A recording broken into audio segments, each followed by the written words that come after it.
Las malas pasadas. Ahí sí. Ya, ahora sí, partimos. Bueno, como les comentábamos, vamos a exponer en esta presentación las principales modificaciones al reglamento de la Ley General de Cooperativas, que vienen en dos grandes grupos, si uno quiere. Algunas modificaciones nacen del último cambio a la ley, que entró a regir en 2016, con la ley 20.881, que ya lleva casi 5 años de vigencia. Y por otra parte, estaba la necesidad de actualizar el reglamento por otras modificaciones normativas, actualizaciones de términos y otros cambios que, producto de el paso del tiempo, se hace necesario ir actualizando las distintas normativas.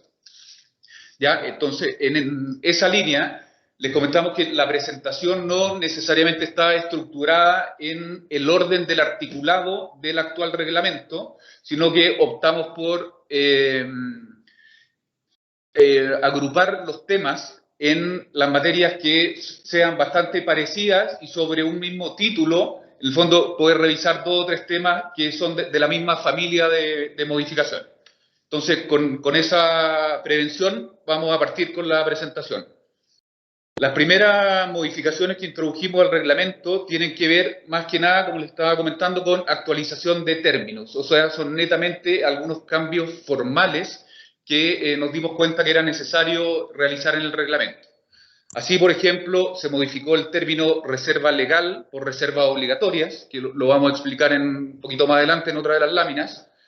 El término quiebra y convenio de quiebra preventivo o judicial por procedimiento concursal de reorganización y liquidación de empresas y personas, también por algunas modificaciones normativas de otros ámbitos. Y finalmente el término de subsecretaría de Economía, Fomento y Reconstrucción. ¿No se escucha? No se ve. ¿No se escucha o no se ve? No, se está bien. Sacaron la... Momento. Expliquen, por favor. Algo pasó que la sacaste. Está en la última página. Vamos a la primera. ¿Ahí? ¿Se ve? Ahora Se sí, ve ahora se sí. ve perfectamente. Sí. Gracias. Ya. Y finalmente, el último de los cambios formales tiene que ver con un tema orgánico del Ministerio, que se modifica el término Subsecretaría de Economía, Fomento y Reconstrucción, que era el nombre antiguo de la subsecretaría, por Subsecretaría de Economía, Fomento y Turismo. En segundo lugar, incluimos ciertas modificaciones al artículo 2 del reglamento, que tiene que ver con el contenido mínimo del estatuto. Este artículo 2 del reglamento es un complemento necesario del artículo 6 de la ley, en donde en esa norma puntualmente están las materias mínimas que debe contener el estatuto de una cooperativa. En esa línea se incorporaron 3 modificaciones principales al contenido mínimo del artículo 2. En primer lugar, incorporamos una norma que tiene que ver con el proceso de elección, suspensión, cesación en el cargo y destitución de los integrantes de los órganos internos. Si bien uno revisa el artículo 2 antiguo, había un literal que era bastante parecido, pero nosotros optamos por dar una mayor profundización de estos temas, porque lo que no estaba regulado era el procedimiento en caso que hubieran cesaciones de cargos, destituciones, suspensiones, y el tema de las elecciones. Lo que estaba regulado antes eran las causales, los requisitos, las inhabilidades, las incompatibilidades. Eso sí, venía en el reglamento antiguo, pero no se exigía que el estatuto contuviera un procedimiento en que se regularan esto. Y por nuestra experiencia como fiscalizador de las cooperativas, en muchos casos estos temas internos que normalmente están asociados a algún tipo de conflicto tenían un problema más bien formal, que era con el procedimiento, y se terminaban dejando sin efecto o internamente no se podían llevar a cabo. Entonces, para dar una mayor seguridad también a las cooperativas, incluimos este proceso de elección, suspensión, cesación y destitución de integrantes del órgano interno como una materia obligatoria del estatuto. En segundo lugar, está la posibilidad de que las cooperativas puedan celebrar sus juntas de socios por medios remotos o tecnológicos. El año 2020, bueno, fue particularmente importante en esta materia. desde el año 2015 existía una resolución del antiguo Departamento de Cooperativas que regulaba la celebración de juntas generales de socios por medios remotos, pero no había tenido mucha participación activa de las cooperativas, entendiendo que habían temas de sistemas, de recursos involucrados, y no estaba muy difundida en el sector. Con el año 2020 y el tema de la contingencia sanitaria nos llevó a adoptar ciertas medidas excepcionales a través de distintas resoluciones, y una de ellas fue dictar una nueva resolución que regulaba la celebración de juntas generales de socios por medios remotos, sabiendo desde antes que este tema ya lo habíamos incorporado en las modificaciones del reglamento de la ley, con la falta de certeza de cuándo se iba a aprobar el reglamento. Entonces nos pilló el tema de la pandemia y la resolución es de marzo del 2020, y obviamente tuvo un efecto directo por el periodo de contingencia sanitaria, pero eso no quita que esta norma más bien permanente tenía que estar en el reglamento de la ley de cooperativas, y lo que hicimos en el reglamento fue exigir que las cooperativas que decidieran celebrar sus juntas generales de socios por medios remotos, ya sea de manera permanente o en alguna oportunidad específica a decisión de cada una de las cooperativas, tenían que señalarlo así expresamente en el estatuto de cada una de las cooperativas. El reglamento, al igual que las resoluciones que les estaba comentando, fija los criterios básicos que nosotros entendemos que deben primar en la celebración de estas juntas generales de socios, siendo dos los principales. El primero tiene que ver con la posibilidad de una participación efectiva de los socios. Todos los que estamos acá sabemos la importancia de la participación de los socios en la toma de decisiones internas de las distintas cooperativas. Por eso, si bien uno apoya y tiene que entender estos cambios de modernización de la normativa a través de medios tecnológicos, no se puede perder de vista los principios originarios que tienen que tener las cooperativas, y uno fundamental, por supuesto, es la participación efectiva de los socios. Y lo segundo, que es un tema más bien técnico y que va a depender de cada una de las cooperativas y de los sistemas que vayan adoptando cuando desarrollen sus juntas por estos medios, tiene que ver con la seguridad de la información, el acceso controlado, la autenticación, es decir, que el socio que esté ingresando a la Junta General de Socios se sepa efectivamente y con cierta seguridad que esa es la persona y no otra, que no hayan suplantaciones de identidad. Y como les digo, el reglamento fija más bien los criterios generales, y serán cada una de las cooperativas a través de los distintos sistemas que adopten los encargados de ir definiendo esto, y obviamente en línea y sin perder de vista esta participación efectiva de socios y los criterios de seguridad de la información.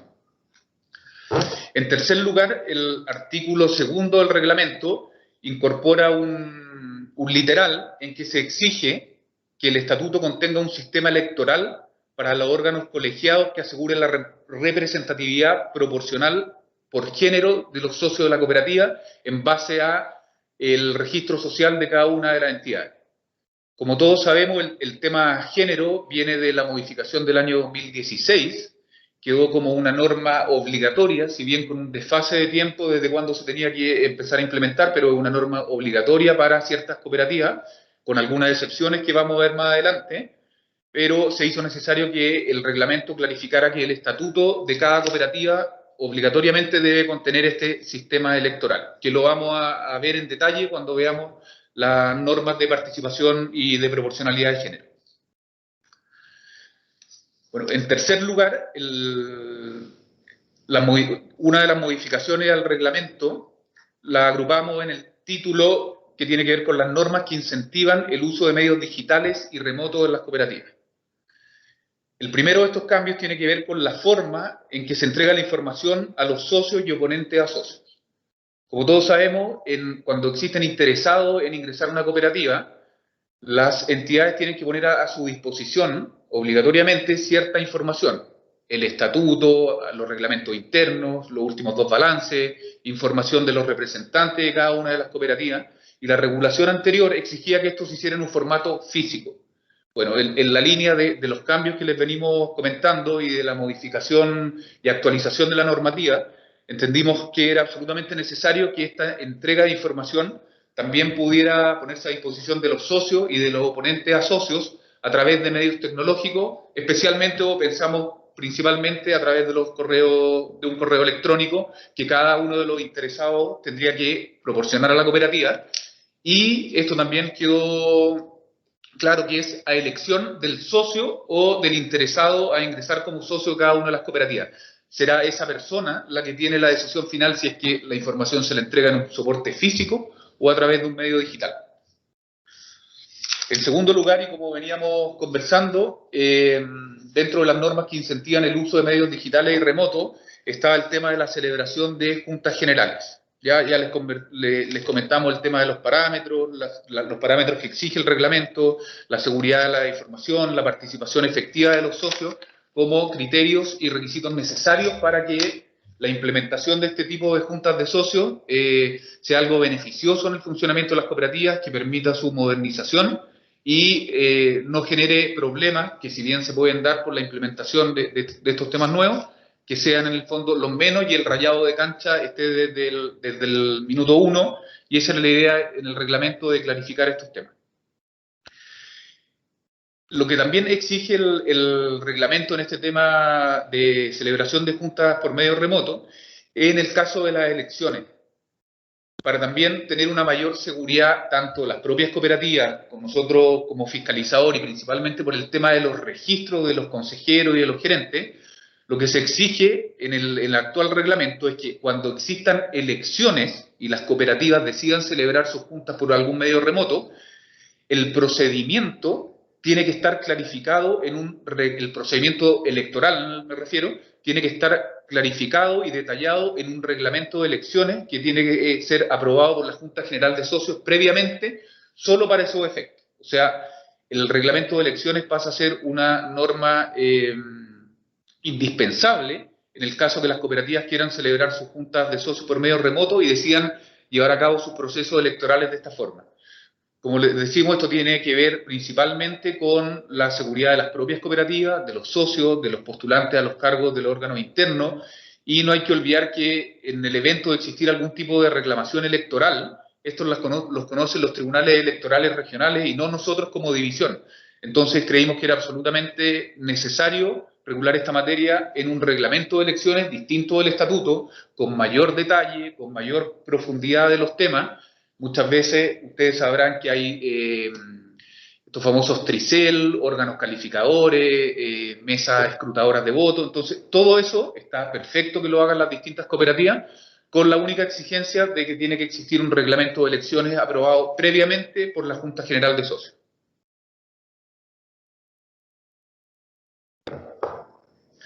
También el reglamento incorpora en este tema de celebración de juntas de socios por medio remoto la obligación de que en la citación que se le realiza a los socios para una junta general que se celebre de esta forma, la citación debe contener cierta información respecto a la forma en cómo van a participar en esta junta general de socios, si es necesario encontrarse registrado en algún sistema específico. Puntualmente se puede crear algún tipo de registro de asistencia paralelo o alguna otra modalidades que vayan adoptando las cooperativas cuando desarrollen sus juntas por este tipo de plataforma.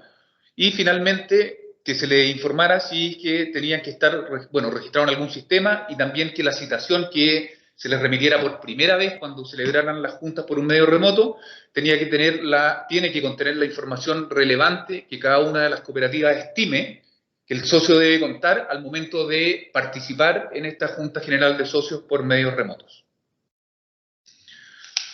Otro de los puntos que incorporamos en el reglamento tiene que ver más bien con una formalidad, pero es algo nuevo y que preferimos también clarificarlo en el reglamento. Y es principalmente el tema de la suscripción de las actas cuando la Junta se celebre por un medio remoto.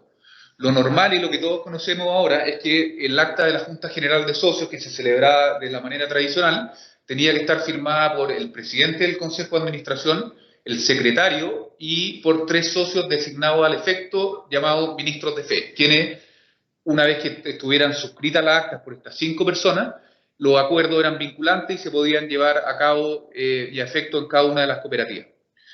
Como este tema de la elaboración de actas después de una junta de socios por medios remotos, puede tener algunas modificaciones por la propia forma en que se desarrolla la junta. El estatuto, lo que se exige ahora es que el estatuto define cómo se va a dar cumplimiento a la suscripción del acta, como le estaba comentando antes, es decir, presidente, secretario y estos 3 socios elegidos para ese efecto en la junta. Y en el evento que el estatuto nada dijera por alguna omisión específica que habría que ir llenando con el tiempo, lo que exige el reglamento es que todos los integrantes del Consejo de Administración son los llamados a suscribir el acta luego de la celebración de esta junta. Nosotros, en nuestro rol más bien de fiscalizador y de capacitación de las distintas cooperativas, cuando veamos este tipo de vacíos en los estatutos, vamos a través de instrucciones particulares, vamos a solicitar que se vayan llenando estos vacíos y que lo ideal es que la norma permanente en las cooperativas sea que el acta se firme de la manera tradicional, presidente, secretario y estos 3 socios. Y si no, supletoriamente va a regir el tema de que el acta debe ser suscrita por la totalidad de los integrantes del Consejo de Administración. Como cuarto tema que se incorporó en el reglamento, tiene que ver con las sucesiones hereditarias. Acá tenemos 3 subtemas relevantes dentro de las comunidades o sucesiones hereditarias. El primero, que se incorpora una nueva causal como pérdida de la calidad de socio. El segundo tema tiene que ver con los antecedentes necesarios que deben presentar las comunidades hereditarias para efectos de continuar en la cooperativa como socios o para efectos de no continuar y solicitar la devolución de cuotas de participación. Y el tercero es específicamente la solicitud de devolución de cuotas de participación que debe presentar la comunidad hereditaria en el caso de no continuar como socio de la cooperativa. Respecto a la primera, que tiene que ver con la causal de la pérdida de la calidad de socio, el reglamento incorpora un nuevo literal C, por el cual se pierde la sucesión hereditaria perderá la calidad de socio cuando dentro del plazo de 5 años no presente los documentos que el propio reglamento establece como obligatorio para las comunidades hereditarias. Esto tiene que ver con la posesión efectiva, ya sea el decreto de posesión efectiva que entrega el tribunal en el caso de herencias testadas o la resolución del registro civil en el caso de herencias intestadas. Esta nueva causal de pérdida de la calidad de socio es una innovación del reglamento. Se pensó principalmente como un tema de orden de las distintas cooperativas y regularizar el registro de socios de las cooperativas probablemente con más numerosas, que tengan un mayor número de socios y también de algunos sectores específicos. Nosotros sabemos por el funcionamiento propio de las cooperativas de agua potable, por ejemplo, de las cooperativas eléctricas, que son las principales cooperativas que tienen problemas con el registro de socios, y no solo en la formalidad y en lo que tiene que ver con nosotros como regulador, sino con otros nuevos órganos públicos, como por ejemplo el Servicio de Impuestos Internos. También normalmente le observa algunas cosas relacionadas con el registro de socios, el tema de los usuarios, si son clientes, o estas sucesiones mantienen la calidad de socio en la cooperativa. Entonces, viendo todo este panorama y con la finalidad de aportar en el funcionamiento interno de cada una de las cooperativas, se incorporó este literal C al artículo 20, por el cual la sucesión hereditaria que no presenta los antecedentes que exige el reglamento dentro de un plazo de 5 años contado desde el fallecimiento del socio, esa comunidad hereditaria perderá automáticamente la calidad de socia de la cooperativa y en el periodo intermedio, es decir, desde el fallecimiento hasta el cumplimiento del plazo de 5 años, esa comunidad hereditaria debe ser considerada socia para todos los efectos legales, reglamentarios y estatutarios, principalmente en lo que respecta al cumplimiento de obligaciones para con la cooperativa, que también sabemos que ese era un tema relevante al interior de las cooperativas. Cuando fallecía un socio y las comunidades hereditarias no se pronunciaban respecto a si iban a continuar o no como socios en las cooperativas, había todo un tema de si estas sucesiones hereditarias estaban obligados o no a pagar sus cuotas sociales, si les correspondía o no el pago de excedentes que se pudieran generar en ese periodo, Por eso el reglamento viene a clarificar todos estos temas, señalando expresamente que en el periodo intermedio entre el fallecimiento y el cumplimiento del plazo de 5 años, la comunidad hereditaria debe ser considerada socia para todos los efectos legales, reglamentarios y estatutarios.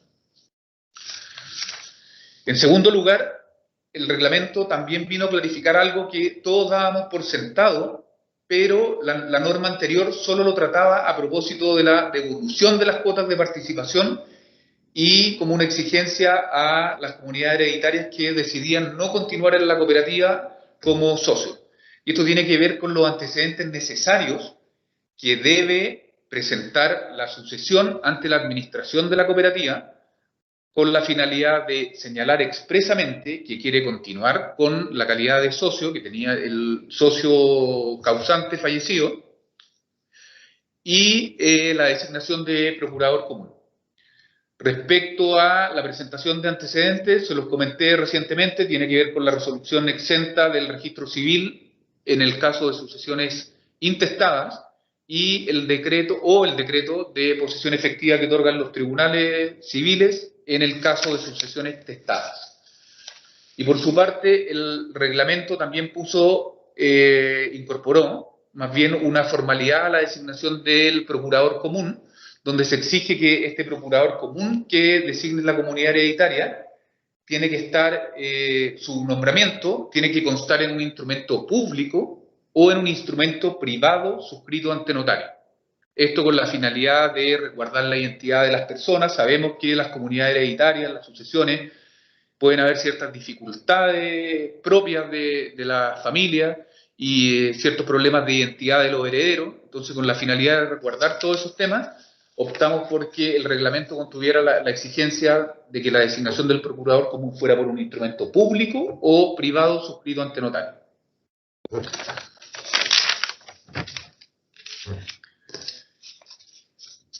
Respecto a pasamos al tema, perdón, solicitud de devolución de cuota.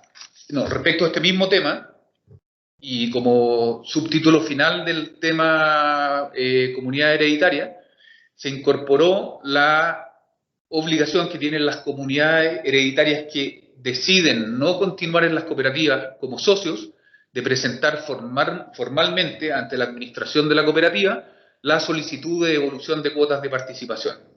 Esta solicitud de devolución formal debe presentarse por escrito, acompañando obligatoriamente los antecedentes que le estaba comentando recién, la posesión efectiva básicamente y la designación del procurador común con las formalidades que recién vimos.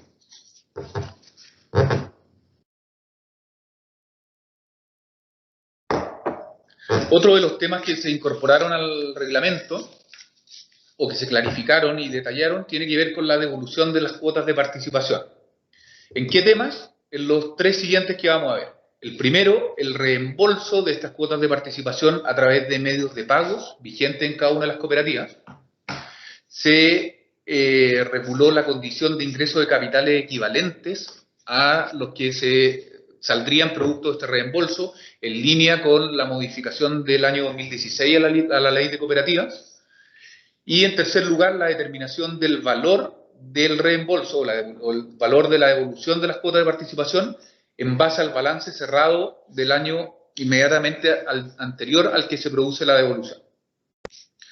Respecto a la devolución de cuotas de participación a través de medios de pago, el reglamento antiguo señalaba expresamente y de manera única que esta devolución se tenía que materializar mediante el pago en dinero a los socios. Bueno, en línea con esta modernización de la normativa que estamos promoviendo, entendemos que era muy relevante que las cooperativas, por el funcionamiento y por las posibilidades que al día de hoy existen, se incorporaran otras formas de cómo se podían materializar estas devoluciones de cuotas de participación, por lo que se incluyó expresamente a las transferencias electrónicas de fondos, los cheques, vale vista y otros medios de pago vigentes en las cooperativas para proceder a los reembolsos. Se mantiene, por supuesto, la posibilidad de que el socio elija que a él se le pague en dinero en efectivo y la posibilidad o la decisión final sigue radicada en el socio. Es decir, él puede optar porque se le pague el dinero en efectivo o a través de uno de estos medios de pago que se están incorporando en el reglamento. En segundo lugar, se incorporó la condición de ingreso de capitales equivalentes a los que van a salir de la cooperativa producto del reembolso de estas cuotas de participación. Como todos sabemos, la ley del 2016 tuvo uno de los principales cambios en la forma en que se devolvían las cuotas de participación, o más bien modificó un plazo, que era la regla general, con anterioridad a la modificación, plazo de 6 meses que replicaba el reglamento antiguo de la ley, y se modificó por esta condición de ingreso de capitales equivalente a los que salen producto de la devolución.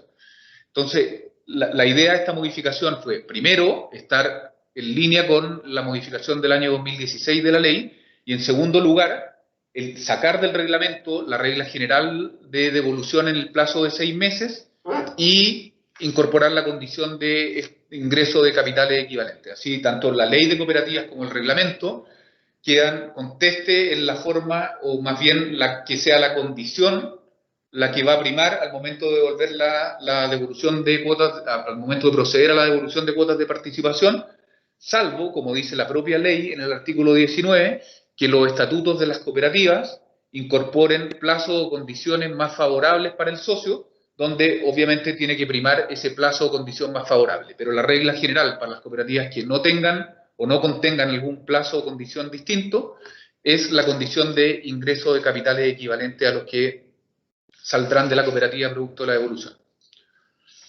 En tercer lugar, el reglamento también clarificó que para la determinación del valor de las cuotas de participación se debe considerar como base el balance al 31 de diciembre del año inmediatamente anterior al que se produce la devolución. Esto una vez que se haya distribuido el ajuste monetario, en caso que proceda, y aplicado los acuerdos de la Junta General de Socios que aprobó el balance, determinando la nueva estructura del patrimonio de la cooperativa. También el reglamento incorporó, en línea con la modificación de la ley del año 2016, que estas normas no aplicaban a las cooperativas de ahorro y crédito, producto de que ellas se rigen por normas especiales de la ley de cooperativas y por el compendio de normas del Banco Central.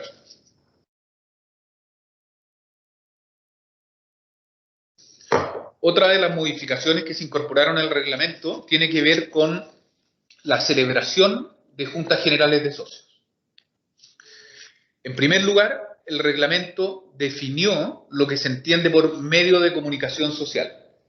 La ley del 2016 cambió la forma de citación a la Junta e incorporó mayores posibilidades para las cooperativas. Antes solo se podía publicar en un diario de circulación nacional o regional, a lo que la ley del 2016 amplió esto, como les señalo, dando la posibilidad a las cooperativas de publicar o difundir su aviso en un medio de comunicación social.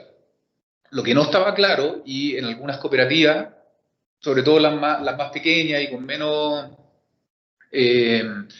menos recursos, nos hacían muchas preguntas si este tema de medio de comunicación social incluía o permitía que el aviso se publicara en las denominadas redes sociales, o se difundiera a través de las redes sociales, WhatsApp, Facebook o alguna otra.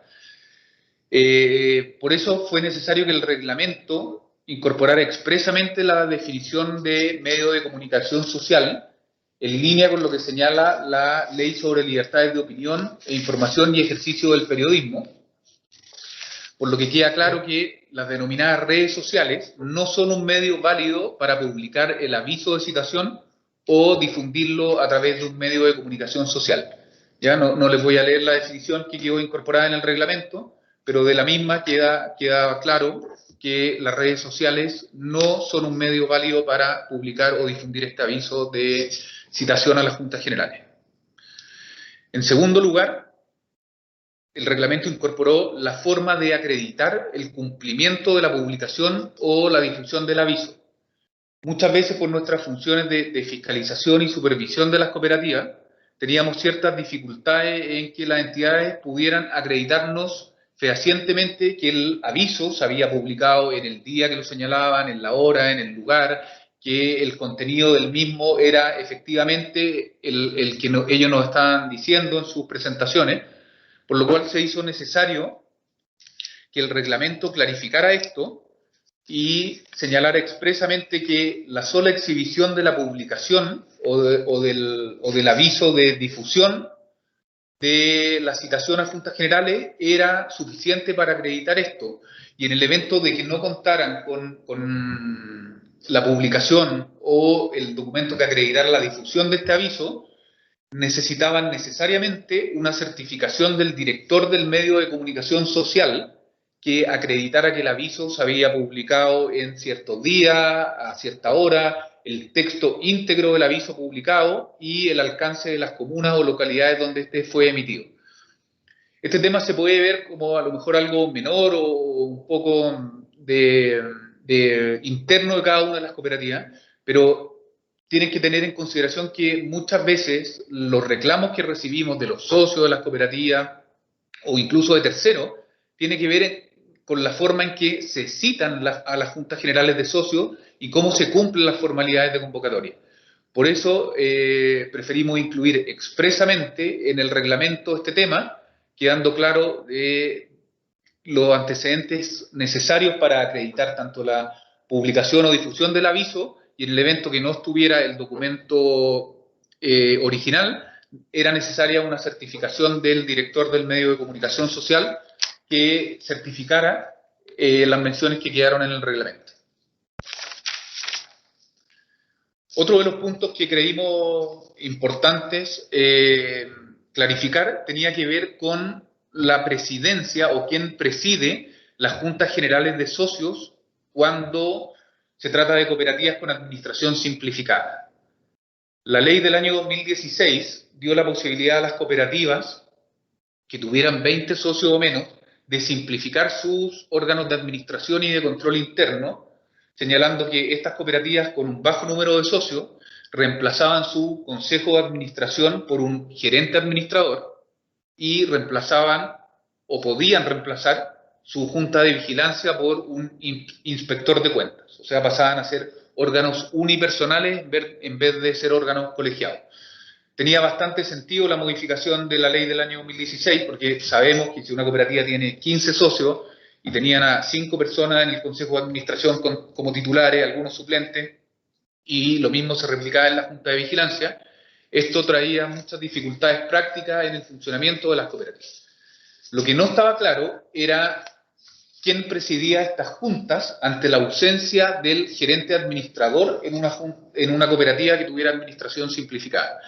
Y lo que sacó el reglamento es que si el gerente administrador no está presente por algún motivo en la Junta General de Socios, en las cooperativas con administración simplificada, quien lo reemplaza es un socio administrador que haya elegido la cooperativa previamente para acompañar al gerente administrador en sus funciones.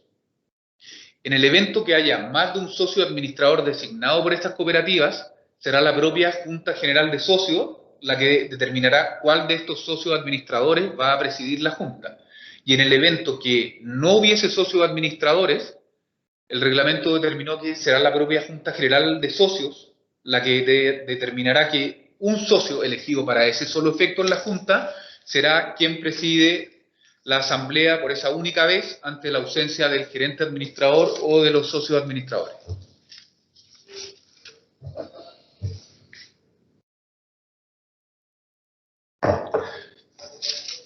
Ahora vamos a ver el tema de los fondos de reserva. Estimamos que la materia de reserva y todo lo que se incorporó en el reglamento es uno de los cambios principales que incorporó el actual reglamento de la ley de cooperativa, producto del cambio normativo del año 2016, pero también producto de la necesidad de clarificar algunas interpretaciones tanto del departamento de cooperativa o de las propias cooperativas que existían respecto a esta materia. Entonces, los subtítulos o subtemas que están dentro del tema fondos de reserva tienen que ver, en primer lugar, con definir qué son los fondos de reserva obligatoria y cuáles son los tipos que existen. En segundo lugar, el reglamento aclara el concepto de pasivo total del artículo 38 de la Ley General de Cooperativas. En tercer lugar, el reglamento regula el tema de las cooperativas que están exceptuadas por requisitos o por tipo de cooperativa de constituir e incrementar anualmente la reserva legal del 18% de los remanentes, y da la posibilidad expresa de que éstas lo constituyan por acuerdo de la Junta General de Socios. En cuarto lugar, el reglamento regula el tema de estas cooperativas que están exceptuadas y la posibilidad de constituir e incrementar una reserva especial para estos efectos. Y finalmente, el reglamento regula el procedimiento de la información que se le debe entregar a los socios antes de que ciertos ítems o conceptos que están previamente definidos en el reglamento pasen a incrementar la reserva legal o reserva especial según sea el caso de cada una de las cooperativas. Respecto al primer punto, el reglamento hace una innovación modificando el término reserva legal que existía en el antiguo reglamento, ampliando esto a reservas obligatorias.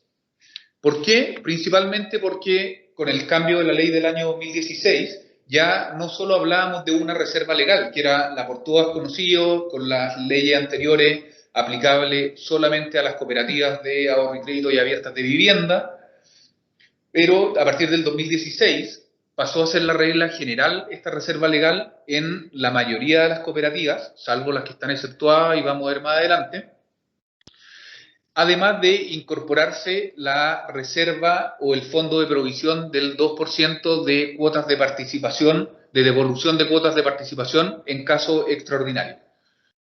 Entonces, por esos dos temas, además de que el propio reglamento incluyó un tercer tipo de reserva dentro de las obligatorias, que es el fondo de fluctuación de valores, la innovación viene, además de cambiar el nombre de la reserva, viene porque detalla los tipos de reserva que se consideran como obligatorias en cada una de estas cooperativas.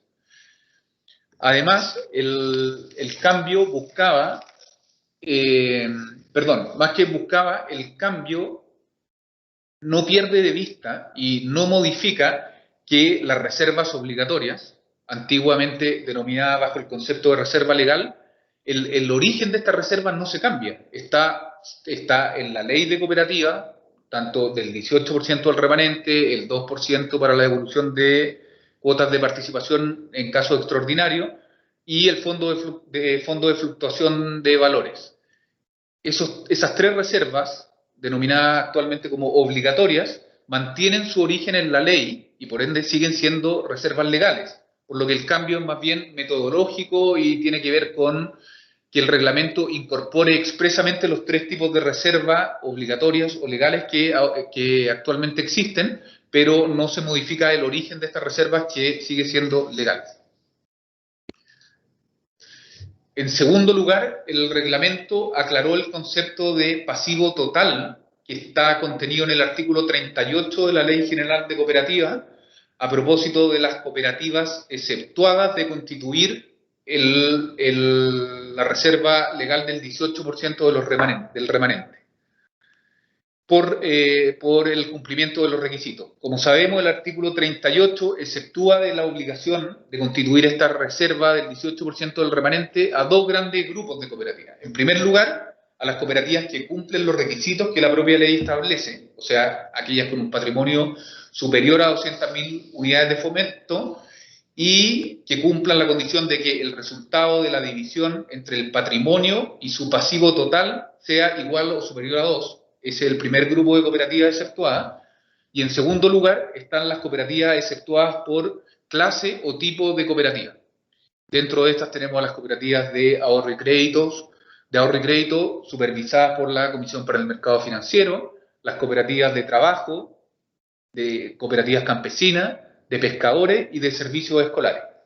Entonces, la ley ahí quiso exceptuar de esta obligación a las cooperativas que tenían una fortaleza patrimonial importante, como las de ahorro y crédito fiscalizadas por la CMF, y a las cooperativas más pequeñas, dentro de las que están las que nombré, pescadores escolares. Pero lo que no estaba claro era el concepto de pasivo total, y fue un tema que se incorporó en el reglamento expresamente y lo definió como aquel exigible, como aquel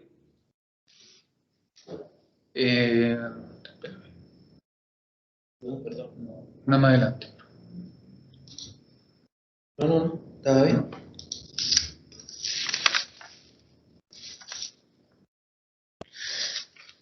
Perdón, lo definió como aquel exigible al momento del cierre del ejercicio contable respectivo. Entonces, la innovación del reglamento en este tema viene en clarificar este concepto, que también fue objeto de consulta por la Contraloría cuando se presentó a toma de razón a fines del año 2018.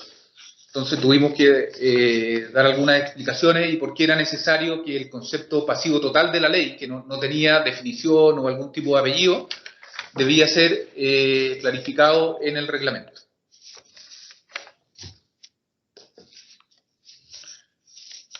Dentro del tema de las cooperativas exceptuadas y la constitución de esta reserva por acuerdo de Junta General de Socios, como les dije al principio, fue uno de los temas en que el reglamento tiene una mayor innovación. Nosotros entendemos que estar exceptuado de una obligación no es sinónimo de estar impedido de voluntariamente cumplir con ciertos parámetros o con cierta obligación que está establecida en la Junta General de Socios. En algún minuto la interpretación, perdón, la ley de cooperativas. En algún minuto la interpretación del Departamento de Cooperativas fue que las cooperativas que estaban exceptuadas tanto por requisitos como por tipo de cooperativa, de constituir la reserva legal, actualmente obligatoria, del 18% del remanente, estaban impedidos de poder hacerlo. Se tomó la excepción de esta obligación como sinónimo de impedimento absoluto. Cuando revisamos el reglamento a partir del año 2018, nosotros teníamos una interpretación distinta de esa norma. Entendimos siempre que estar exceptuado no era estar impedido de esta obligación de constituir esta reserva del 18% del remanente, por lo cual el reglamento clarificó esta situación, señalando expresamente que las cooperativas que estuvieran exceptuadas de esta obligación podían constituir esta reserva legal del 18% del remanente con ese mismo límite previo acuerdo de la Junta General de Socios. Un poco un juego de palabras, que es un poco raro que la reserva legal u obligatoria sea constituida por acuerdo de Junta y uno podría entender que pasaría a ser una reserva voluntaria. Pero claramente ese no es el espíritu de la norma. Esta reserva, que si bien se acuerda voluntariamente en una Junta General de Socios, necesariamente tiene que tener dos características. Primero, respetar el mismo límite de 18% del remanente que señala la ley. Y en segundo lugar, tiene que tener el mismo destino que la ley da a la reserva legal. Es decir, tiene que ser una reserva irrepartible durante la vigencia de la cooperativa. Se permite la absorción de pérdidas con esta reserva, previo acuerdo de la Junta, en base a otros de los artículos del reglamento, pero en ningún caso esta reserva acordada por acuerdo de Junta de Socios toma las características de una reserva voluntaria, mantiene absolutamente las características de una reserva legal irrepartible durante la vigencia de la cooperativa. También el reglamento clarificó el tema de aquellas cooperativas exceptuadas de constituir la reserva del 18% del remanente y que voluntariamente optaban por no constituirla e incrementarla anualmente y no tenían una reserva legal previamente, ya sea por la reserva del artículo sexto transitorio de la ley de cooperativas o porque sencillamente nunca alcanzaron a constituir la actual reserva legal del 18% del remanente, y en el evento que en algún minuto decidieran constituir esta reserva del 18%, debían crear una reserva especial solo para esos efectos.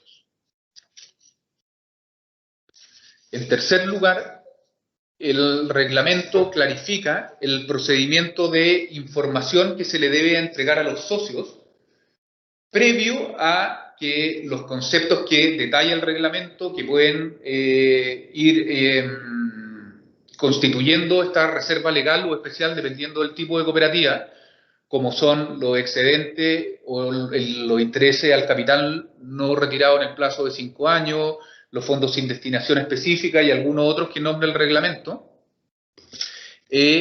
No era lo que buscó el reglamento, era que esto no fuera una sorpresa, entre comillas, para cada uno de los socios y se evitaran ciertos problemas internos en el funcionamiento de las cooperativas. Por lo cual, el reglamento exige que, previo a que estos conceptos incrementen la reserva legal o especial según sea el caso, necesariamente se le debe comunicar a cada uno de los socios o a la comunidad hereditaria, en alguno de los casos, con 120 días de anticipación al cumplimiento del plazo de 5 años, ya sea mediante el envío de una carta tradicional o por correo electrónico.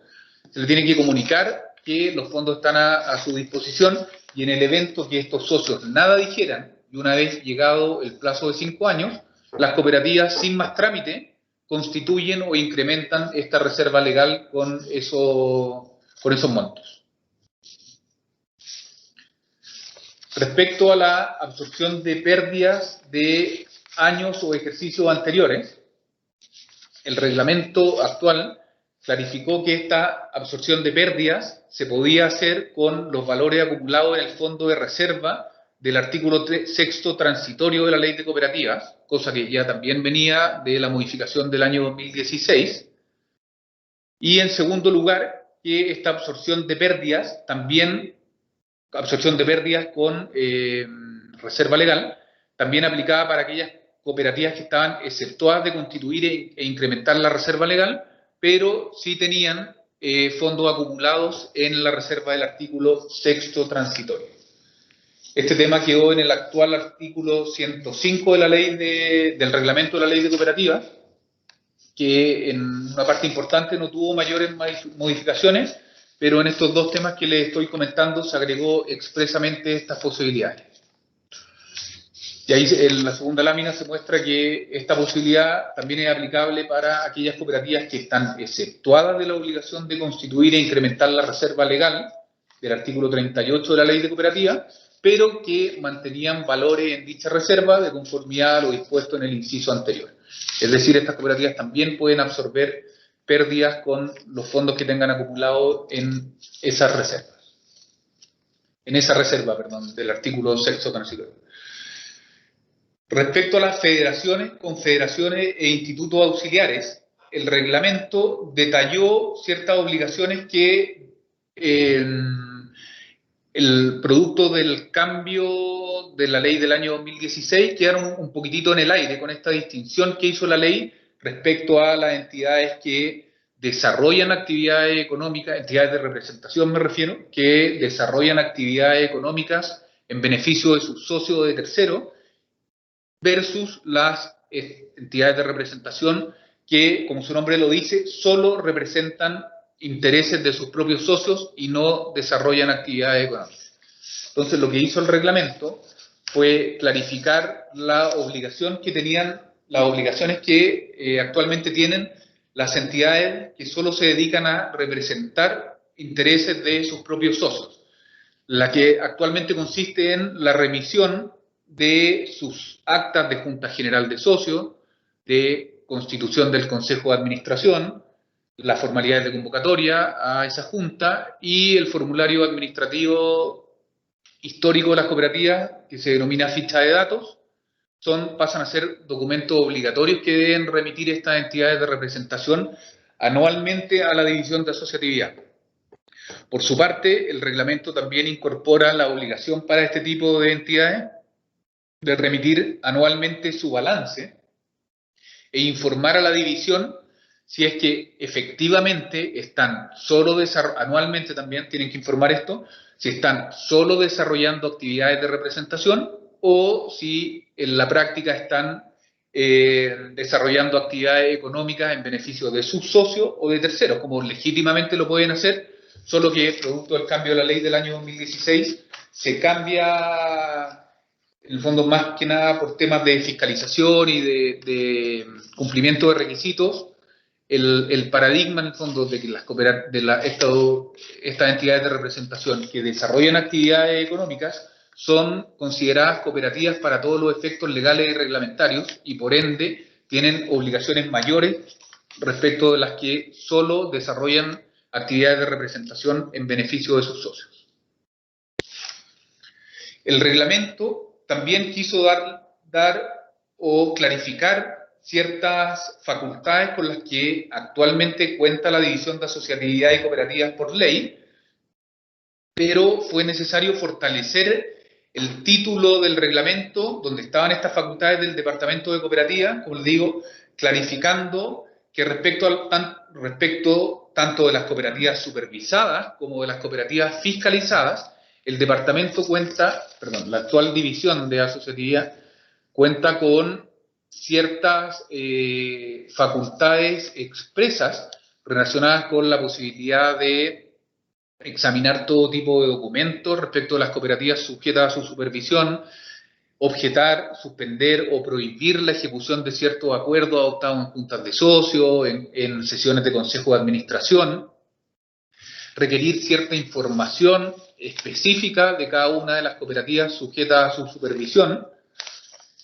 y también el reglamento detalló claramente cuando la división de asociatividad cuenta con la facultad expresa de nombrar funcionarios de la división para ciertas actividades específicas relacionadas con sus funciones de supervisión, principalmente en dos casos. En primer lugar, es para asistir a juntas generales de socios en términos generales, y en segundo lugar, cuando las cooperativas que no es posible multarlas, que están exceptuadas de la posibilidad de que la división les curse algún tipo de multa, producto de la ley del año 2016, y la facultad más intrusiva, por decirlo de alguna forma, que tiene la división es convocar una Junta General de Socios en la que se tienen que tratar todas las materias donde supuestamente hay irregularidades o donde se levantan los temas de conflicto. El reglamento da la posibilidad expresa de que un funcionario del Departamento de Cooperativas se presente en la cooperativa donde se genera esta situación y deba elaborar un informe con a lo menos 10 días de anticipación a la Junta que se va a instruir por este tema que se está generando en la cooperativa, también existiendo la posibilidad expresa de que este funcionario se presente en la Junta General de Socios dando cuenta de este informe, o sean los propios administradores de la cooperativa quienes tengan que presentarlo a la asamblea dando cuenta de las eventuales irregularidades y tomando las medidas que la propia ley establece en el artículo 58 bis, que como sabemos son bastante potentes, por decirlo de alguna forma, ya que se pueden revocar a los integrantes del Consejo de Administración, también tienen que ver con algún tema de nombramiento del gerente. Entonces, si bien estas cooperativas están exentas de la posibilidad de algún tipo de multa, está siempre la posibilidad de que la división instruya a esta Junta General de Socios nombrando a un funcionario de su dependencia para ejercer estas actividades específicas que les estoy comentando. Finalmente, el reglamento profundizó en el tema de proporcionalidad de género en los órganos colegiados que, producto de la modificación de la ley del año 2016, quedó como una materia obligatoria para todas las cooperativas a nivel nacional. El reglamento incorpora acá dos grandes temas. En primer lugar, definió expresamente cuáles son los órganos colegiados al interior de una cooperativa que tienen la obligación de cumplir con el tema de proporcionalidad de género. Existían ciertas dudas si eran todos los órganos internos que podían existir en alguna cooperativa, incluidos los comités, o solamente esto quedaba concentrado a los órganos clásicos o más tradicionales en las cooperativas de carácter colegiado, como eran el Consejo de Administración y la Junta de Vigilancia.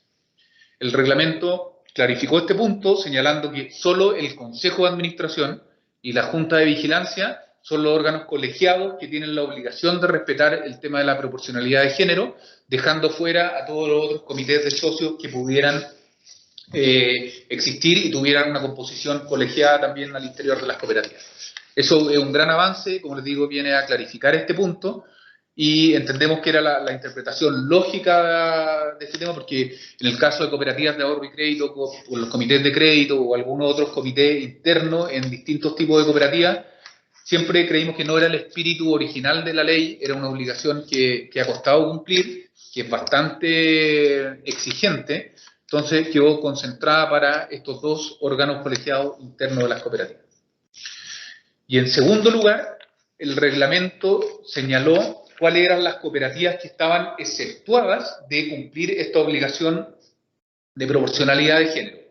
Y en este grupo están las cooperativas que están compuestas exclusivamente por hombres o por mujeres, por una razón lógica, no puede haber proporcionalidad de género si la cooperativa está compuesta por solo uno de los géneros.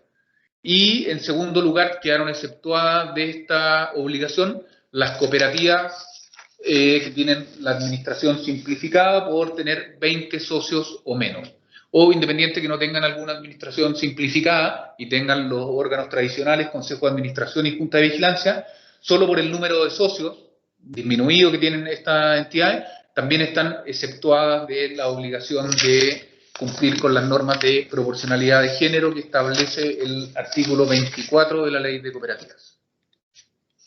Me parece que esa era la última lámina. Quedamos atentos a las preguntas que nos puedan hacer. Me imagino que habrá más de algunas, así que les damos la palabra a Jimena. Muchas gracias, José Manuel. Tu exposición ha sido clarísima. Yo creo que nos ha permitido conocer en detalle ciertas modificaciones y ciertamente también nos ha generado más dudas, como suele suceder. Así que reiteramos el agradecimiento, José Manuel, por tu buenísima presentación. Comentarle a los asistentes que la división gentilmente nos proporcionará la presentación para efectos de nosotros poder enviárselas a cada uno de ustedes. Tenemos varias preguntas. Tenemos algunas manos levantadas también. Me permito, por lo pronto, dado por el orden, levantar algunas consultas que se han presentado en el chat. La primera consulta dice relación con la nueva causal de término de la calidad de socio, que es el incumplimiento de los requisitos de la sucesión para acompañar los antecedentes dentro del plazo, y se plantea si esta nueva causal que está incorporada al artículo 20, letra C del reglamento, tiene carácter retroactivo. Esa es la primera consulta. Si gusta, José Manuel, las vamos leyendo todas para que tú al final puedas ir contestándolas. Esa es la primera pregunta. En consecuencia, consulta por el carácter retroactivo del artículo 20, letra C del reglamento. La segunda, más que una pregunta, diría yo, es un comentario que se nos señala lo siguiente. Dice: todo lo indicado respecto a la nueva causal de pérdida de la calidad de socio por el fallecimiento o porque la sucesión no ejerció el derecho a continuar es supletorio a lo regulado en el estatuto, dado que el artículo 15 de la Ley de Cooperativas expresamente establece que la pérdida de la calidad de socio del cooperado, las causales y las prestaciones mutuas a que haya lugar, la devolución de las cuotas, se rige por el estatuto y que el reglamento es supletorio. Por tanto, si las cooperativas establecen reglas distintas en sus estatutos, son válidas y perfectamente lícitas, nos dice un asistente. También, José Manuel, apuntamos esa afirmación para efectos de que tú puedas hacer los comentarios a continuación. No tenemos otra consulta, pero entendemos que también en el chat tenemos alguna pregunta y en este caso Alfredo tiene su mano alzada. Invitamos a Alfredo, si quiere hacer su pregunta verbalmente, por favor, Alfredo. Hola, buenos días a todos. ¿Me escuchan? Perfectamente, Alfredo. Oye, bueno, muchas gracias, Jimena, muchas gracias al Departamento de Cooperativa. Fue muy valioso escuchar la opinión del departamento. Yo quería señalar algunas cosas que me llaman la atención en el reglamento. Primero, que se hable junta de socios. Eso me parece a mí que no es 100% riguroso, porque lo adecuado es hablar de junta general, porque existen juntas generales de socios y de delegados. Entonces ahí yo creo que va a haber algo que deberíamos anotar para el futuro. Y es más, el reglamento incorporó la palabra socio a continuación de la palabra junta general, y yo creo que ahí deberíamos revisarlo hacia el futuro. Lo segundo, comparto lo que señaló Alexis en cuanto a que la causal de pérdida de la calidad de socio establecida en el reglamento es absolutamente supletoria de las normas de los estatutos, y tengo una duda de que por la vía de la potestad reglamentaria se puede establecer una causal de pérdida de la calidad de socio si no está establecida en la ley. Creo que también deberíamos verlo eso. En tercer lugar, creo que no es muy riguroso establecer en el reglamento la regla del ingreso de capital para el cátedras de las cuotas de participación.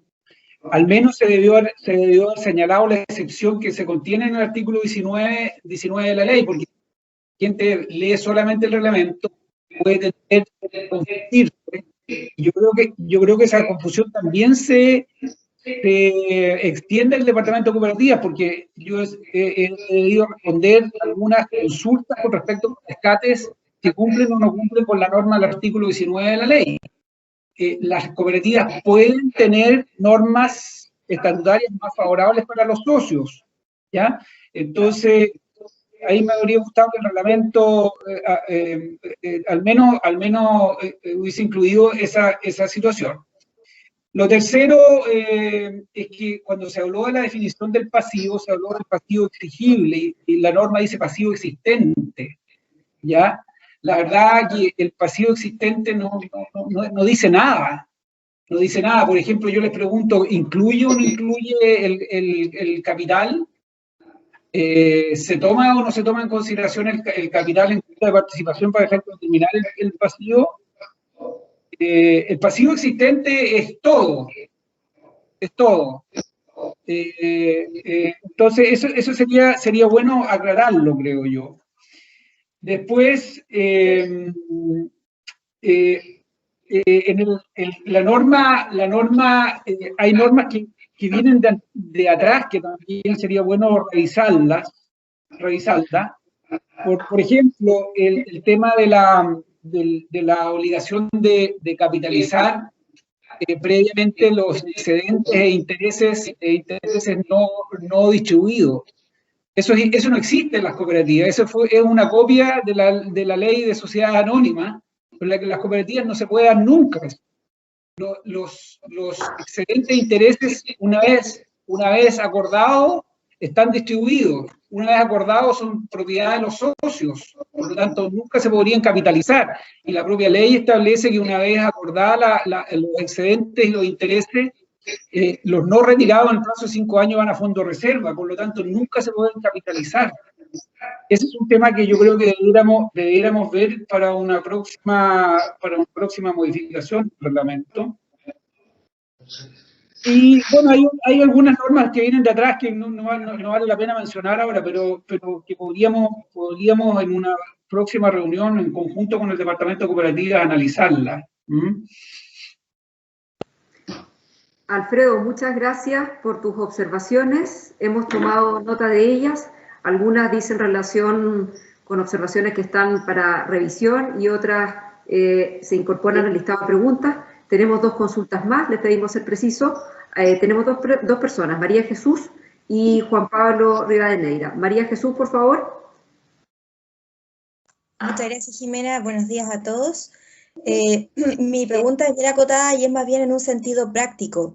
El plazo para reformar estatutos y adecuarse a las nuevas disposiciones reglamentarias de las que dio lectura José Manuel es de 1 año para las cooperativas de importancia económica, sin perjuicio de que las restantes lo harán en su siguiente junta en la primera reforma que acuerden. Mi pregunta es, tomando en consideración la contingencia que presenta este año, no sabiendo tampoco con certeza si la Junta General de Socios de las Cooperativas se va a hacer en forma normal, dado lo que pasó el año pasado y este año hay una suerte de, como dije, de incerteza, ¿se puede barajar la posibilidad, a lo mejor, dependiendo, por supuesto, de lo que pase, que se modifique este plazo o de alguna manera se adecue a la realidad del país para todas las cooperativas, para algunas, no lo sé? Esa es mi consulta. Muchas gracias, María Jesús.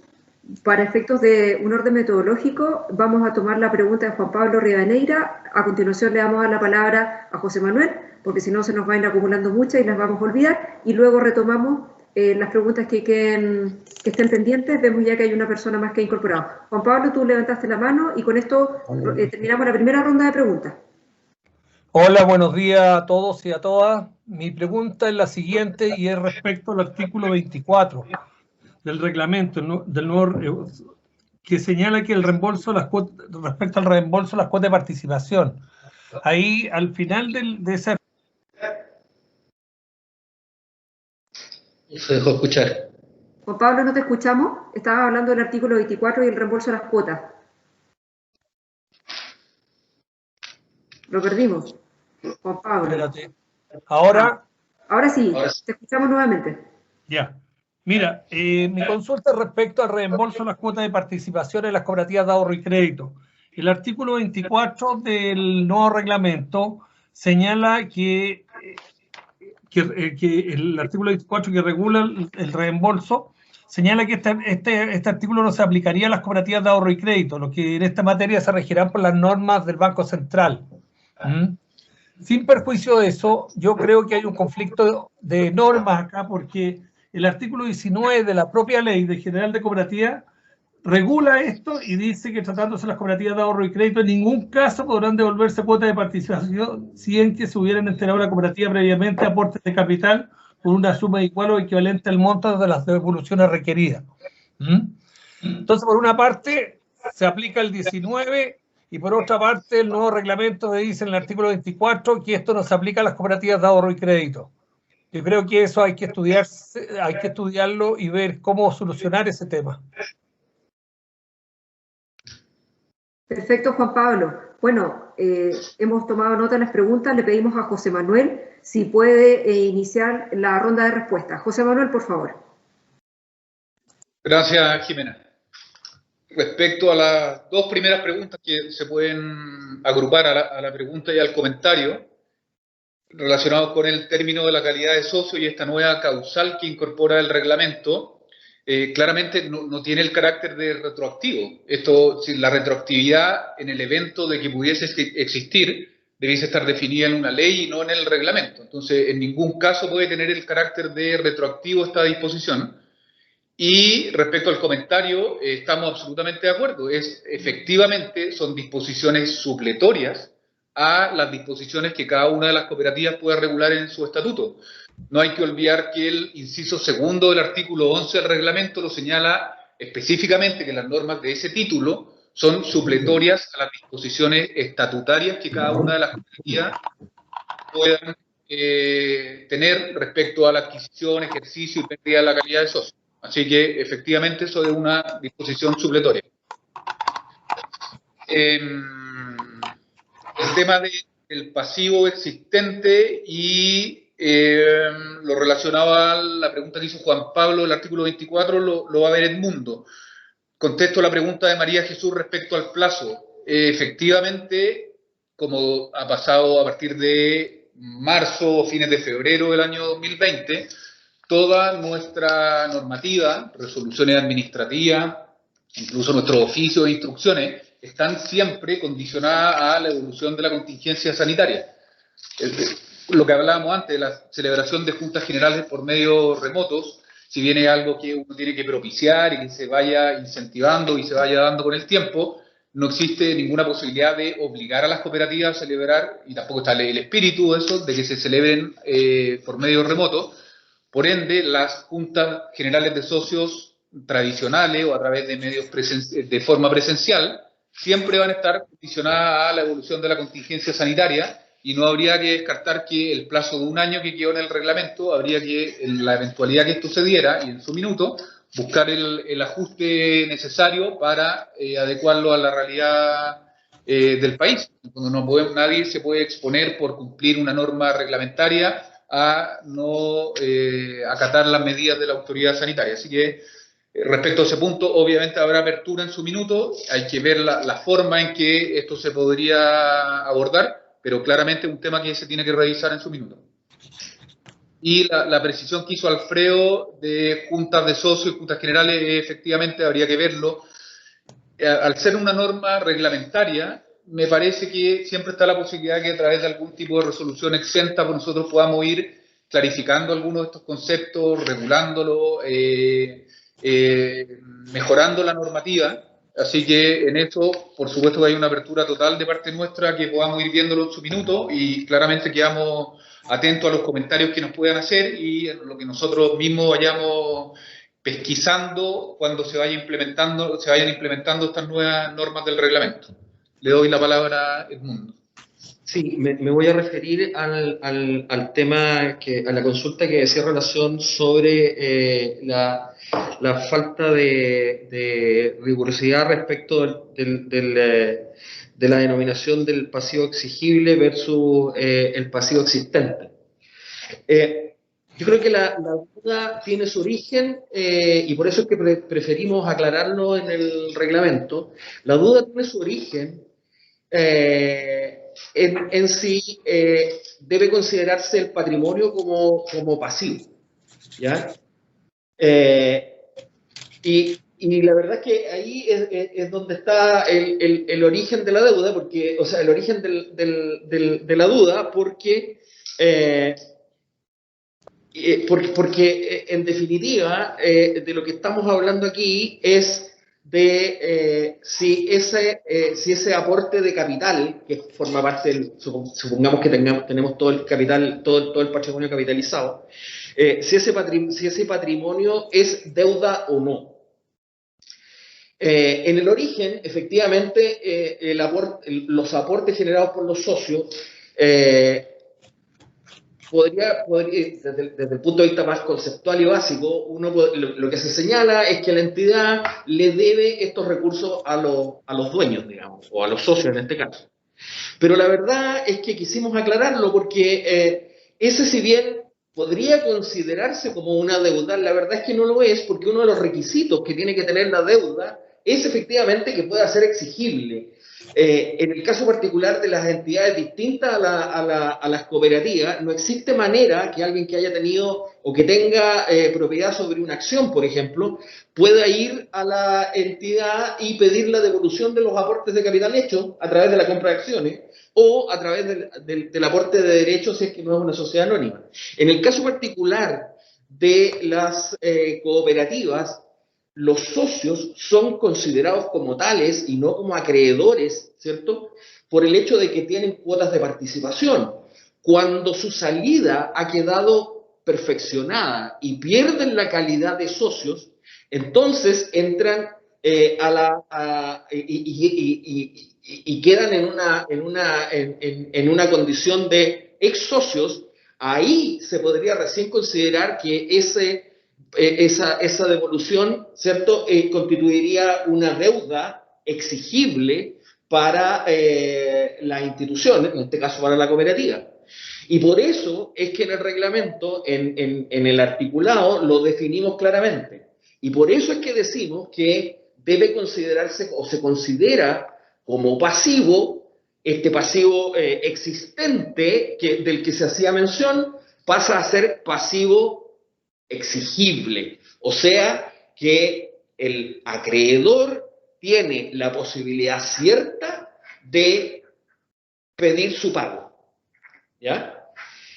Mientras el socio sea socio y mantenga su condición de socio, no tiene esa posibilidad de pedir su pago, ¿ya? Salvo que pierda la calidad de socio porque pidió su retiro. Entonces, por eso es que cambiamos y preferimos distinguir esto.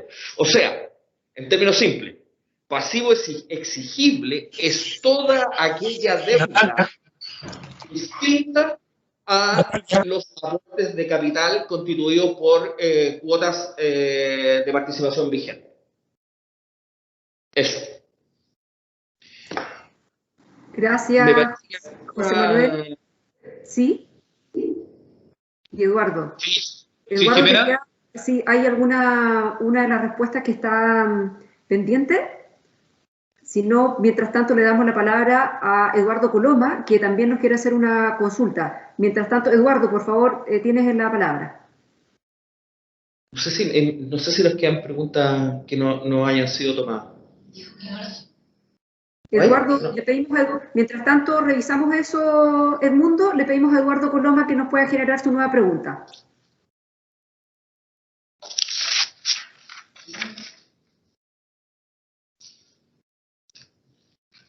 Ahora sí. ¿Aló? Te escuchamos, Eduardo, por favor. ¿Me escucha? Muy buenos días a todos. Buenos días. Quería agradecer las palabras de Eduardo Gárate por el fallecimiento de nuestro gerente, que fue muy doloroso. Pero como un ave fénix lo estamos levantando nuevamente. Mi pregunta era si esta exposición iba a ser mandada a todas las cooperativas, y ya escuché que se iba a enviar. Nosotros estamos trabajando en nuestra cooperativa en la modificación del estatuto, así que agradecer a todos los panelistas por la información entregada. Muchas gracias. Muchas gracias, Eduardo, por sus palabras. Edmundo, ¿sí? Sí. No sé si ustedes pudieron revisar si existía alguna pendiente. Habían algunas observaciones que no había hecho Alfredo Gess. A ver. Sí, él hizo una observación respecto a, primero, que consideraba que es dudoso si un reglamento puede establecer por la vía administrativa una pérdida de calidad de socio. Eso es una pregunta o una afirmación o observación de carácter bien legal. Y lo otro que él nos había planteado era que, en su parecer, las cooperativas no se podía capitalizar los excedentes, en este caso, que ya habían sido distribuidos. No escuché bien eso. Jimena, lo último no se escuchó bien. Capitalizar. Sí, esto fue una observación que nos hace Alfredo Gess, que en su opinión señala las cooperativas no debiesen poder capitalizar aquellos excedentes que ya han sido distribuidos a los socios. Alfredo está levantando su mano. Por favor, Alfredo, si quieres volver a explicar tu pregunta. Jimena, una pequeña aclaración. A ver, los excedentes e intereses, cuando pasan a tener esa calidad de tal, es porque ya están distribuidos. ¿Ya? No pueden existir excedentes ni intereses no distribuidos. Lo que a lo mejor se quiso decir son los excedentes e intereses no retirados, pero esos por disposición legal tienen un destino que van al fondo de reserva. Por lo tanto, esa norma es impracticable. ¿Me entiende? Y eso se copió. Esto quiero decirlo, esto me parece que viene del reglamento de atrás, digamos. Eso se copió de la ley de sociedades anónimas, pero en las cooperativas esa situación nunca se puede dar. ¿Me entiende? Entonces, solamente lo dije para tenerlo presente para una reforma futura o para que lo conversemos con el Departamento de Cooperativa en tu oportunidad. Perfecto, Alfredo, nos ha quedado muy claro. Sí, gracias por la consulta y por la aclaración, porque efectivamente no habíamos entendido el tema. Mira, vamos a revisar, y te encuentro toda la razón respecto de la diferencia entre distribuidos versus retirados. Y efectivamente, vamos a revisarlo. Entendemos que debiera decir no retirados, ¿ya? Así que vamos a revisar, y si es necesario aclararlo, lo vamos a hacer. Perdón, Edmundo, es que los no retirados tienen un destino legal, que es el fondo reserva, después de los 5 años. Y tú no puedes capitalizar intereses y excedentes que son de propiedad de los socios. ¿Me entiende? En forma breve. Por eso que yo creo que esa norma es impracticable y es para estudiarla para más adelante, ¿ya? Por eso es que te señalamos que lo vamos a revisar y lo vamos a buscar de inmediato, en qué punto estaría. Posiblemente puede que venga del reglamento anterior. Está en el artículo 99, Edmundo, por si acaso. Sí, ok. Bueno, gracias. Jimena, Sí. Hay una pregunta que no ha sido respondida, que es la mía. Sí, José Manuel, Juan Pablo Rivadeneira nos hizo una observación respecto a lo dispuesto en el artículo 24 del reglamento relativo a la devolución de cuotas de participación en las cooperativas de ahorro y crédito y la aparente contradicción que existiría con el artículo 19 de la Ley General de Cooperativas.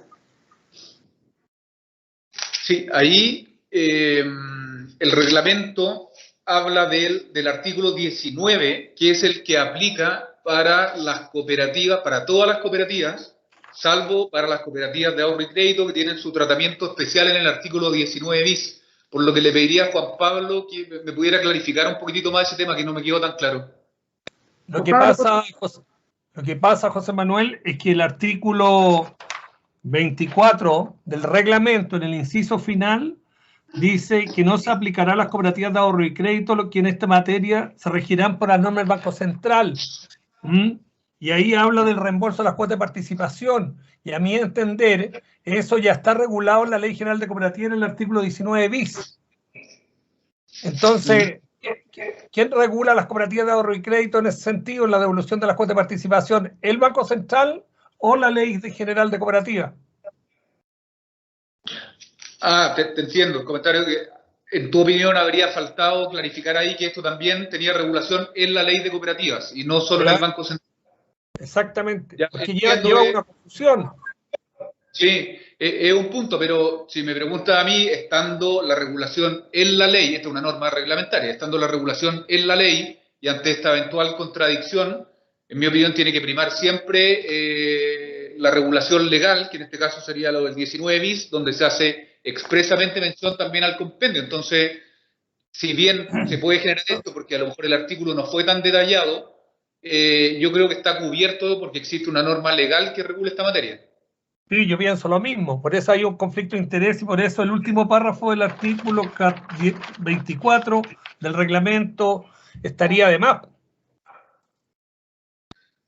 Todo el mismo compromiso, Edmundo, lo vamos a chequear. En el fondo, esto es un reglamento, es una firma con un decreto, esto no es como una resolución que pudiera eventualmente modificarla de un día para otro. Exacto, si es para que lo analice.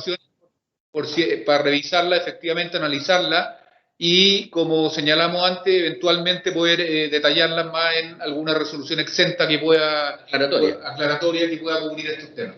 Hemos estado bastante activos en resoluciones exentas, pueden ver en la página y sacado hartas resoluciones, así que si es necesario clarificar estos conceptos, lo haremos.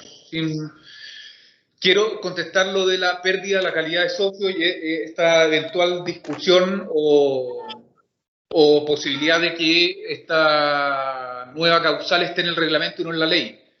Mira, siempre son discusiones incluso doctrinarias, hasta entretenidas, y siempre está el tema de qué prima, la ley, o sea, cuál es el origen y que el reglamento tendría que ser solo la bajada del tema legal. Pero si uno revisa el actual reglamento, que viene desde el año 2007, las causales de pérdida de la calidad de socio y de adquisición, de pérdida sobre todo, que no están expresamente nombradas en la ley, como por ejemplo la transferencia de las cuotas de participación total, o déjame explicarlo.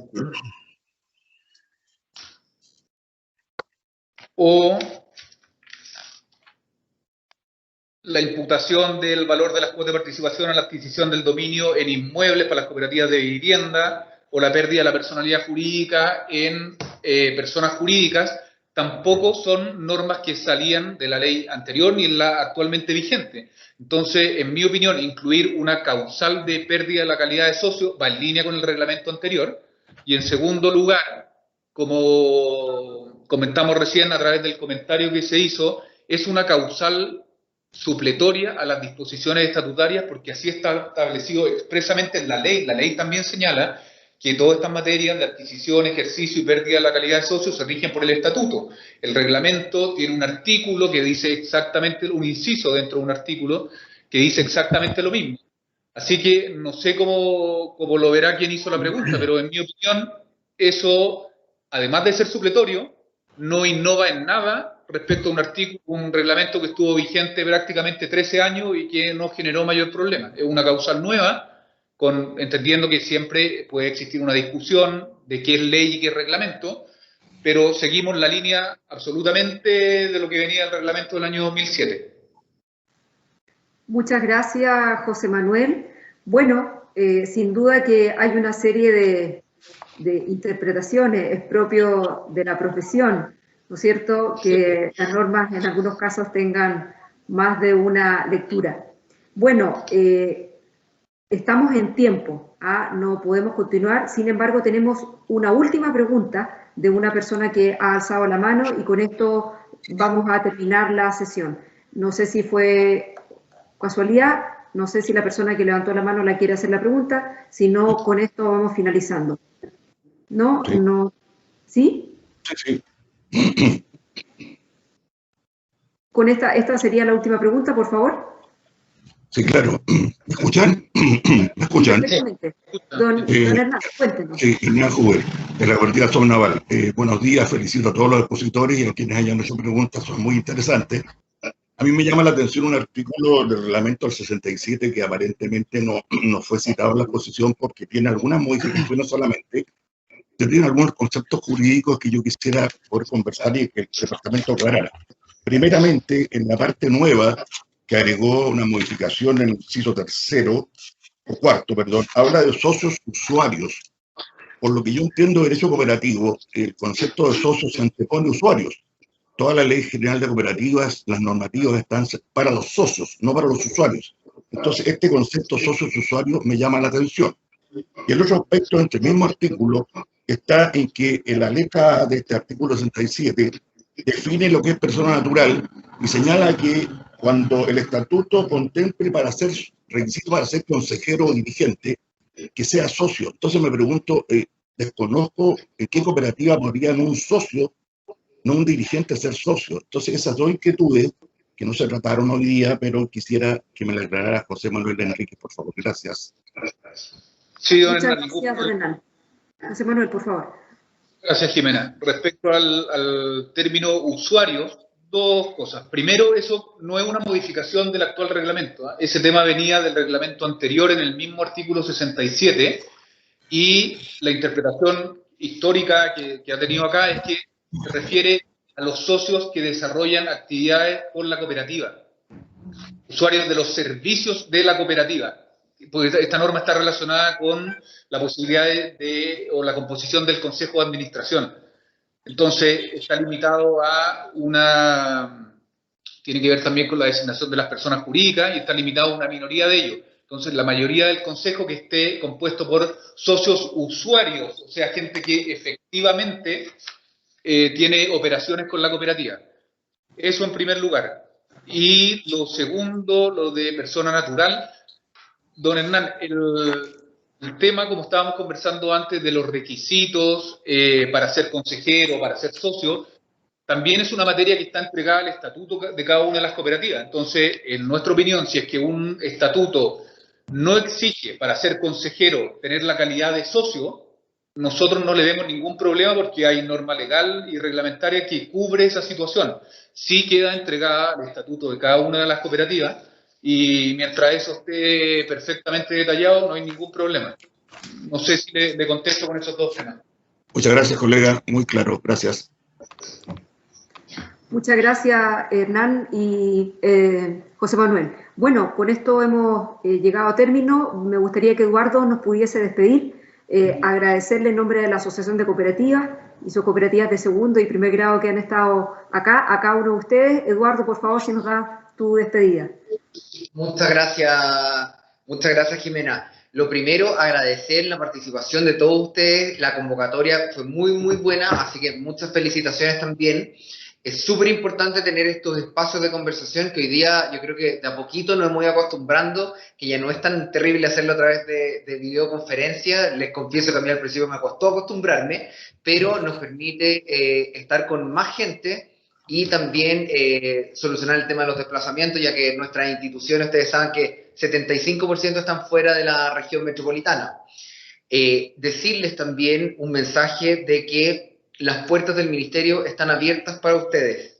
Siempre van a encontrar una respuesta. A veces podemos estar de acuerdo, podemos no estar de acuerdo, pero siempre van a encontrar una respuesta a las inquietudes que ustedes tengan, y también el tiempo para poder conversar, como lo hemos hecho con tantos de ustedes. Sientan la confianza para eso. Estamos, a pesar de que estamos en veredas distintas, estamos en el mismo equipo, estamos trabajando para mejorar a las cooperativas. Por lo tanto, eso es lo que nos mueve. Eso es lo que nos mueve a estar en terreno, a generar esta instancia, y también a una apertura total a ver aspectos de mejoras que muchas veces ustedes pueden visibilizar en el día a día y que a veces nosotros no lo vemos con tanta claridad. Así que tienen las puertas abiertas tanto del ministerio como de la división para todo lo que necesiten. Así que un gran abrazo para cada uno de ustedes y muchas gracias por haber participado.